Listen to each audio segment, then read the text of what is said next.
Hey, what's up, everybody, man? It's your boy Cuauhtemoc here, back with another episode of Noti MX. Damn, this glare is crazy, but don't mind the glare right now. It's hot out here. Same thing as hot as America's fucking winning streak right now. America beats Pachuca 2-0.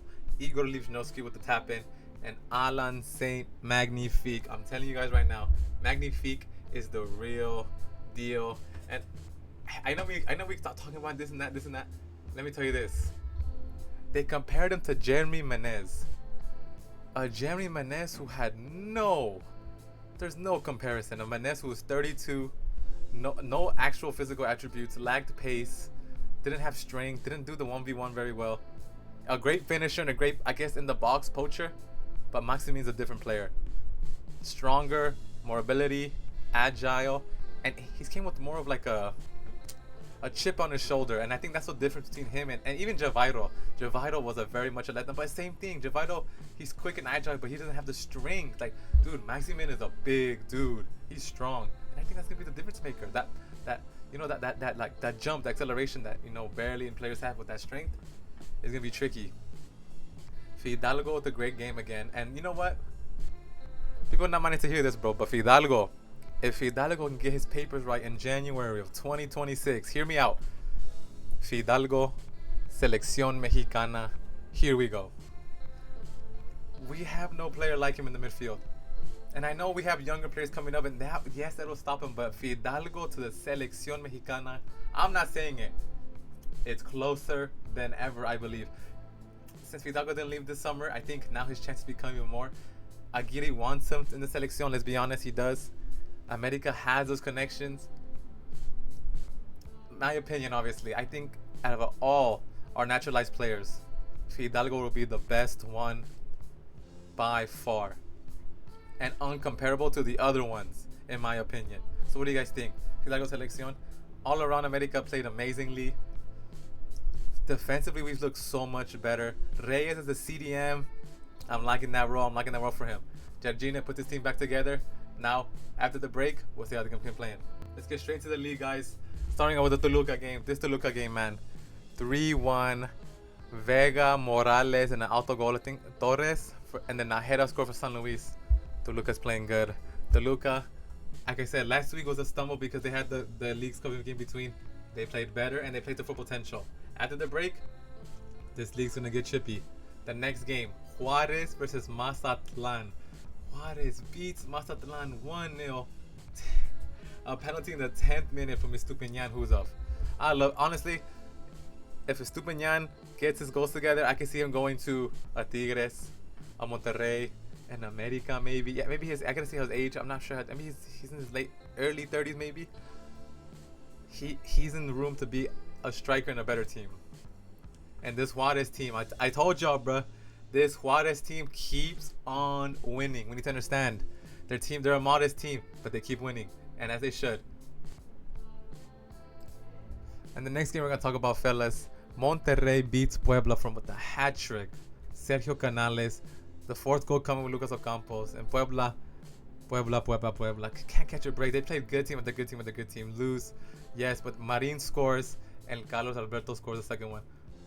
This Monterrey team, I think now we need to understand this is probably the best Monterrey team I've seen in the past 5 years, I would say.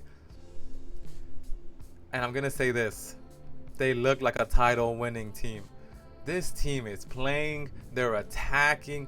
Dominic Torrent is putting his stamp on the team. It's there. They're going to attack 24/7. They're going to get scored on. But they're going to score goals on you. Canales is one of the greatest signings in Liga MX history. I'm saying it right now. Stamping it. In his prime came and showing game after game that why he's one of the... Honestly, when he came in from Betis, he was one of the better La Liga midfielders, bro. I'm going to say it. So, now there's this. Defensively, they look shaky. Can that keep up? Can they hold up this attack whilst having not the best defense? I don't know. But I will say this. At the way they're playing, they're on the route to becoming one of the greatest Rayados teams in history. And I'll say it right now. Just of how they play. I am a fan of football that just attacks. That's just me. I love it. You know what I mean? Like Ben Harker's America's Ben Harker, bro. I love it. The next game we're talking about, Leon beats Querétaro 3-0. Ishmael Diaz again. He is killing it in the league. He is killing it. And I'm so happy. Like, un amigo Centroamericano, bro. I love when Central Americans do good in La Liga, bro. The league needs more Central Americans, period. And Ishmael Diaz is showing it. He scores twice. Leon win 3-0. Querétaro. Poor performance after getting the first win last week. They lose this week. But yeah, more Central Americans to the league. Ishmael Diaz is showing why it's so important. I think they would be more accommodated here than going to Europe. We can be the trampoline for a lot of Central American players, but I don't know why we haven't tapped into that market yet. Great player. Panamanian players are coming in left and right to La Liga. I think other Central Americans should follow. And the next game we have, man, Santos versus Tigres. Angel Correa gets a single goal. Tigres again didn't look that good against a poor Santos team. A Santos team that, if there's a gaffer that's gonna get fired, it's him. I think, or scratch that. Santos fans, I think you guys should wait for this guy another season. No matter how bad this season is, I think you only get to play one person, and that's Alejandro Iraragorri. I think I got it right. He is the main problem in Santos. Santos needs to get sold. Santos needs to get something, bro. They need to get back to their old ways, bro. The Borghettis, Pony Ruiz, Darwin Quintero, Paco Gabriel, Oribe Peralta, bro, Matias Vosos, Waldo Sanchez. Who else, bro? Who else? Someone give me a name. Felipe Boloy, bro. Everybody feared Santos. Santos always had an exciting attacking team, and now they're in the dumps, bro. They're in the dumps, and it makes me so sad. And only blame to one person, the president, Iraragorri, bro. That's the only person you can blame. Sorry, Santos fans, bro, but don't worry. As a Liga MX honest fan, bro, we want a good Santos team back. Name on the list. Chivas lose again at home to Cruz Azul 2-1. Cruz Azul may have put not the final dagger. Oh, but my God, Melito's not in a good place. Milito is not in a good place. They're not playing bad. I think that's their saving grace. Usually they play bad and they lose, but they're not playing bad. They are not playing bad. I'll tell you that much for free. But what I do see is a team that's not gonna win games. They're just not gonna win games. If they're not beating the Juarez, you know what I mean? If they're not beating the Juarez of the league, what if they're doing? Have a good season or not? They're not gonna beat the Cruz Azules. They're not gonna beat the Monterrey, the Americas, the Tolucas. You know what I mean? They're not gonna beat them. And at this point, now that I opened my eyes a little bit, he has to stay. What's the point of giving him up? Give him time. Give him a bit more time, and then maybe this play can transform into something better. And Cruz Azul, man, Cruz Azul, trying to get Sakariev, the Swiss international, first of all. Liga MX, please keep making these signings. Please keep making these signings. It's important for the league.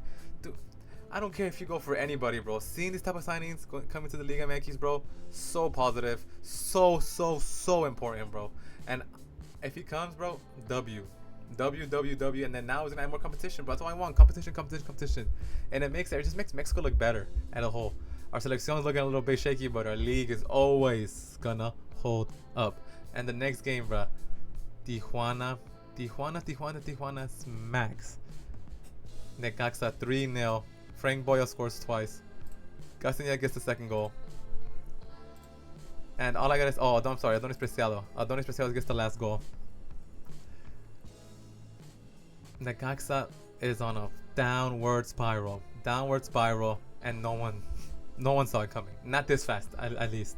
Tijuana under Abreu, with Gilberto Mora starting every game being an important factor, are looking very good. And Frank Boya, that midfielder, keep playing like that, buddy. You ain't gonna last long at Tijuana. To tell you that much for free. The last game I'll talk about, the Pumas versus Atlas. A bore in Seu, but Aaron Ramsey gets his first goal. Let's give it up. How cool is that? Okay, no more claps.